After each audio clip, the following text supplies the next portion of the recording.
આપણે રામ રાવણની રમત રમવા માટે હમણાં ભેગા થયા છે અહીંયા આગળ. હવે આપણે 2 ટીમ પાડવાની છે, તો અહીંયાથી નંબર બોલવાની શરૂઆત કરી દો. 1 2 1 2 એમ બોલવા માંડો. 1 2 1 2 1 2 1 2 1 2 1 2 સરસ. હવે 1 નંબરના બહેનો આ તરફ રહેશે અને 2 નંબરના બહેનો આ તરફ આવી જશે અને આપણી 2 ટીમ તૈયાર થશે, રામ અને રાવણ. આ તરફની બહેનો છે તે રામ કહેવાશે અને આ તરફની રાવણ કહેવાશે. બરાબર છે. હવે 2 ટીમ થયા પછી તમને જ્યારે રામ આ સૂચના આપશે પીસા અને રામ કહેશે ત્યારે રામની ટુકડીવાળાએ ભાગવાનું છે, રાવણવાળા એ લોકોને પકડવા જવાનું છે.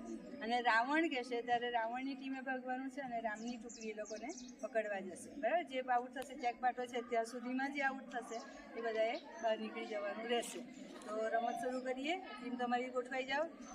1 નંબર આ તરફ આવી જાઓ અને તમે રામ છો ને? જો રામ કહેશે તો રામ વડે ભાગીને આ લોકો પકડવા દોડવાનું. સમજાઈ ગયું ને? તો હવે રમતની શરૂઆત કરીએ છીએ. સૂચના આપશે તે પ્રમાણે તમારે દરેક જણ ધ્યાનથી સાંભળજો. તમારે પાછળ જતા રહેવું પડશે. શરૂ કર.